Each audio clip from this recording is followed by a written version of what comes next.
తనకైతే హైదరాబాద్ లో 4 చోట్ల బాంబులు ఉన్నాయన్నట్టు అయితే బెదిరింపు కాల్స్ వచ్చాయి, మెయిల్స్ వచ్చాయి. దీనికి సంబంధించి పూర్తి అప్డేట్స్ మా ప్రతినిధి రత్న అందిస్తారు. రత్న, అసలు ఈ మెయిల్స్ ఎవరు పంపించారు? ఈ మధ్య కాలంలో ఇలాంటి మనం బాంబు బెదిరింపులు చూస్తున్నాం. ప్రస్తుతం అక్కడ తనిఖీలు జరుగుతున్నాయా? అప్డేట్స్ ఏంటి? హైదరాబాద్ మహానగరంలో బాంబుల బెదిరింపు కలకలం రేగింది. వరుసగా 4 ప్రాంతాల్లో బాంబులు పెట్టినట్లు ఆగంతకులు ఇప్పటికే మెయిల్స్ ద్వారా తెలియజేశారు. సో వీటన్నిటి మీద పోలీసు యంత్రాంగం అప్రమత్తమైంది. ఎక్కడెక్కడైతే బాంబు బెదిరింపులు అనేవి వచ్చాయో ఆ ప్రాంతాల మొత్తాన్ని కూడా జల్లెడ పడుతున్నారు. బాంబు స్క్వాడ్స్ అలాగే డాగ్ స్క్వాడ్స్ సాయంతో లోపల ఆయా కార్యాలయాల్లో ఎక్కడ బాంబులు పెట్టినట్లు గుర్తించడం జరిగిందో వాటన్నిటికి సంబంధించి ఇన్ఫర్మేషన్ ప్రకారం ఎక్కడెక్కడైతే బాంబులు పెట్టినట్లు కూడా మెయిల్స్ ద్వారా సమాచారం అందిందో ఆ కార్యాలయాలు మొత్తం కూడా ప్రస్తుతం తనిఖీలు జరుగుతున్నాయి. మొదటిగా ఓల్డ్ సిటీలో ఉన్నటువంటి సిటీ సివిల్ కోర్టుకు బాంబులు బెదిరింపు అనేది వచ్చింది. ఆ తర్వాత ఇమ్మీడియట్ గా స్థానికంగా ఉన్నటువంటి పోలీసులు అప్రమత్తమయ్యి లోపల జరుగుతున్నటువంటి కార్యకలాపాలను పూర్తిగా నిలిపివేసి ముఖ్యంగా చీఫ్ మెజిస్ట్రేట్ కార్యాలయాన్ని క్లోజ్ చేసిన తర్వాత లాయర్ల మొత్తాన్ని కూడా బయటికి పంపించి డాగ్ స్క్వాడ్ సాయంతో అలాగే బాంబు స్క్వాడ్ సాయంతో పూర్తిగా తనిఖీలు నిర్వహించినటువంటి పరిస్థితి ఉంది. ఈ క్రమంలోనే కొన్ని గంటల పాటు కార్యకలాపాలు అనేవి సిటీ సివిల్ కోర్టు ఓల్డ్ సిటీలో పూర్తిగా నిలిచిపోయాయి. అయితే ఇప్పటి వరకు కూడా బాంబు ఆనవాళ్లకు సంబంధించి ఎటువంటి ఐడెంటిఫికేషన్ అనేది ఐడెంటిఫై చేయలేదు అక్కడ సోదాలు నిర్వహిస్తున్నటువంటి బాంబు స్క్వాడ్స్ కానీ అలాగే డాగ్ స్క్వాడ్స్ కానీ. అయితే కేవలం ఈ యొక్క ప్రాంతంలో మాత్రమే ఇప్పుడు యొక్క బాంబు బెదిరింపు అనేది వచ్చింది అనేటువంటి ఆ సమాచారం తెలుసుకున్న తర్వాత మరికొన్ని నిమిషాల వ్యవధిలోనే మరికొన్ని ప్రాంతాల్లో కూడా ఈ బాంబు బెదిరింపులు అనేవి చోటు చేసుకున్నాయి. ఇమ్మీడియట్ గా రాజ్ భవన్ కు బాంబు బెదిరింపట్టు కూడా మరొక సమాచారం అనేది వచ్చింది.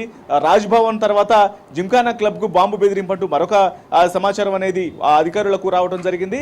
ఆ తర్వాత సికింద్రాబాద్ లో ఉన్నటువంటి సిటీ సివిల్ కోర్టులో సైతం బాంబు బెదిరింపులు అనేవి వరుసగా వచ్చినటువంటి యొక్క వార్తలు అనేవి కలకలం సృష్టించాయి. ఈ క్రమంలోనే అసలు వచ్చినటువంటి మెయిల్స్ మొత్తాన్ని కూడా ప్రస్తుతం అధికారులు పరిశీలిస్తున్నారు. పోలీసు యంత్రాంగం అప్రమత్తమై ఈ మెయిల్స్ వెనుక ఉన్నటువంటి వ్యక్తులు కూడా ముమ్మరం చేశారు. అయితే ప్రాథమికంగా ఈ యొక్క బాంబుల బెదిరింపులకు సంబంధించినటువంటి మెయిల్స్ అనేవి అబ్దుల్లా అనేటువంటి వ్యక్తి ద్వారా వచ్చాయి.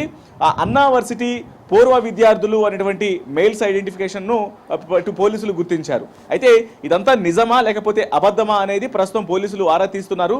ఇక బాంబు బెదిరింపులకు సంబంధించినటువంటి సమాచారం రాగానే పూర్తిగా అన్ని ప్రాంతాల్లోనూ ప్రస్తుతం తనిఖీలు అనేవి కొనసాగుతున్నాయి. ఇప్పటికే సిటీ సివిల్స్ కోర్టు ఓల్డ్ సిటీలో యొక్క సోదాలు అనేవి కొనసాగుతూ ఉండగా ఇమీడియట్ గా రాజ్ భవన్ లో సైతం యొక్క బెదిరింపులు అనేవి మెయిల్స్ అనేవి రావడంతో రాజ్ భవన్ అధికారులు అప్రమత్తమయ్యారు. యంత్రాంగం అంతా అప్రమత్తమైంది. స్థానికంగా ఉన్నటువంటి పోలీసులు వచ్చి పూర్తిగా అక్కడ తనిఖీలు నిర్వహిస్తున్నటువంటి పరిస్థితి కనిపిస్తుంది. కొన్ని గంటల పాటు అక్కడ అధికారిక కార్యకలాపాలను కూడా నిలిపివేసి లోపల పూర్తిగా సోదాలు నిర్వహిస్తున్నారు. బాంబులకు సంబంధించినటువంటి ఆనవాళ్లు ఏమన్నా ఉన్నాయా, అసలు ఈ మెయిల్స్ అనేవి ఎక్కడి నుంచి వచ్చాయనేది పూర్తిగా అధికారులు ఆరా తీస్తున్నారు. ఇదిలా ఉంటే బాంబు అనేది సిటీ సివిల్ కోర్టులో పేలినటువంటి 23 నిమిషాల తర్వాత జిమ్ఖానా క్లబ్ లో కూడా పేలుతుంది అనేటువంటి విషయాన్ని కూడా తెలియజేశారు. కాబట్టి జిమ్ఖానా క్లబ్ కు సంబంధించినటువంటి అధికారులు అక్కడ ఇచ్చినటువంటి సమాచారం మేరకు అక్కడ ఉన్నటువంటి పోలీసులు సైతం పూర్తిగా తనిఖీలు నిర్వహిస్తూ ఉన్నారు. అక్కడ ఎటువంటి ఐడెంటిఫికేషన్స్ ను గుర్తించేటువంటి ప్రయత్నంలో భాగంగానే పూర్తిగా సోదాలు నిర్వహించారు.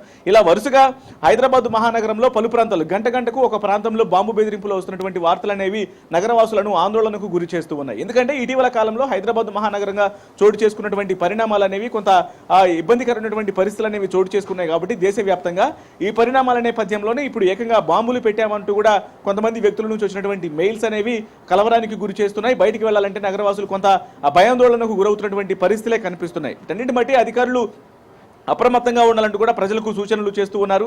ఎందుకంటే రీసెంట్ గానే గత కొన్ని వారాల కిందటనే ఇండియా పాకిస్తాన్ కు సంబంధించినటువంటి యుద్ధ పరిణామాలు అనేవి దేశవ్యాప్తంగా కలకలం సృష్టించిన తర్వాత కొంతమంది ఆకతాయిలు అనేక ప్రాంతాల్లో బాంబులు పెట్టినట్లు వరుసగా ఇన్ఫర్మేషన్ అనేది మెయిల్స్ ద్వారా, ఫేక్ మెయిల్స్ ద్వారాను, ఫేక్ మెసేజ్లు, ఫేక్ కాల్స్ ద్వారా హైదరాబాద్తో పాటు దేశంలోని అన్ని ప్రాంతాల్లో కూడా పంపించడం జరిగింది. మరి ఇది కేవలం ఫేక్ మెసేజ్లు, ఫేక్ కాల్సే ఈ రకంగా స్ప్రెడ్ చేస్తూ ఉన్నారా లేకపోతే ఇందులో ఏమన్నా వాస్తవం ఉందా అనేది పూర్తిగా ఆరా తీసేటువంటి ప్రయత్నంలో భాగంగా అన్ని ప్రాంతాల్లో వచ్చినటువంటి సమాచారాన్ని బట్టి అన్ని ప్రాంతాల్లోనూ తనిఖీలు నిర్వహిస్తున్నారు. ఏ ఒక్క ప్రాంతాన్ని కూడా వదిలిపెట్టకుండా పూర్తిగా డాగ్ స్క్వాడ్స్, బాంబు స్క్వాడ్స్ అలాగే లా అండ్ ఆర్డర్ పోలీసులు అప్రమత్తమై ఆయా కార్యాలయాలన్నింటినీ కూడా సోదాలు నిర్వహిస్తున్నటువంటి సిచ్యువేషన్సే ప్రజెంట్ కనిపిస్తూ ఉన్నాయి.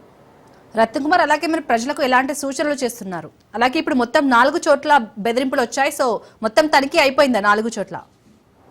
సో ప్రజెంట్ తనిఖీలు అనేవి కొనసాగుతూ ఉన్నాయి. ఇక ఎప్పుడైతే ఇక్కడ ఇదంతా కూడా ఒక ఫేక్ మెయిల్స్ అనేవి కన్ఫర్మ్ చేసిన తర్వాత మాత్రమే దీని మీద పోలీసులు ఒక అధికారిక ప్రకటన చేసినటువంటి అవకాశాలు ఉన్నాయి. ఎందుకంటే ప్రజెంట్ సోదాలు అనేవి కొనసాగుతున్నాయి కాబట్టి మరికొన్ని గంటల పాటు ఈ సోదాలు కంప్లీట్ చేసిన తర్వాత ప్రస్తుతం అటు సిటీ సివిల్ కోర్టులో ఎక్కువ సోదాలు అనేవి చేశారు. ఆ తర్వాత జిమ్ఖానా గ్రౌండ్ లోను సోదాలు చేస్తున్నారు, రాజ్భవన్ లోను సోదాలు చేస్తున్నారు. మరోవైపు సికింద్రాబాద్ సిటీ సివిల్ కోర్టులో సైతం ఈ యొక్క సోదాలు చేస్తూ బాంబు స్క్వాడ్ సాయంతో అలాగే డాగ్ స్క్వాడ్ సాయంతో లా అండ్ ఆర్డర్ పోలీసులు ఎక్కడికక్కడ ప్రతి అణువణువును జల్లెడ పడుతూ ఏదైనా బాంబులకు సంబంధించినటువంటి ఆనవాళ్లు ఏమన్నా ఉన్నాయా అనేది, అసలు ఉన్నాయా లేదనేటువంటి తెలుసుకున్నటువంటి పనిలో ఉన్నారు కాబట్టి మరి కొన్ని గంటల పాటు ఈ యొక్క ప్రక్రియను మొత్తాన్ని కూడా పూర్తి చేసిన తర్వాత ఏ విషయము అసలు ఇది నిజమా కాదనేది పోలీసుల సైడ్ నుంచి ఒక క్లారిఫికేషన్ వచ్చేటువంటి అవకాశాలు ఉన్నాయి. ఇక ప్రస్తుతం అయితే మాత్రం ఈ వార్త ఎప్పుడైతే ఇటు మీడియా ద్వారా ప్రజల్లోకి వెళ్ళిందో బాంబులకు సంబంధించినటువంటి సమాచారం అనేది దీంతో ఒక్కసారిగా బయటకు వెళ్లాల్సినటువంటి హైదరాబాద్ నగరవాసుల్లో కొంత ఉత్కంఠ, కొంత భయాందోళన అనేది కలిగింది. ఎందుకంటే ఈ మధ్య కాలంలో దేశవ్యాప్తంగా చోటు చేసుకున్నటువంటి పరిణామాలు ఇప్పటికే కొంత ఇబ్బందికరంగా మారినటువంటి పరిస్థితుల్లో ఇప్పుడు ఇటువంటి వార్తలు రావడంతో కొంత ఆందోళన కలిగిస్తుంది. దీని మీద ఖచ్చితంగా పోలీసు యంత్రాంగం ఒక స్పష్టమైనటువంటి వివరణ ఇవ్వాల్సినటువంటి అవసరం ఉంటుంది.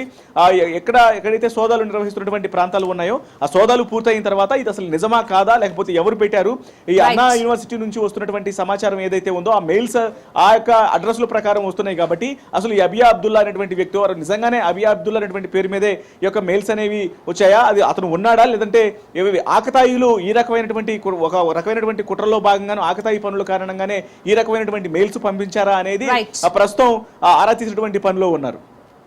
Right, thank you.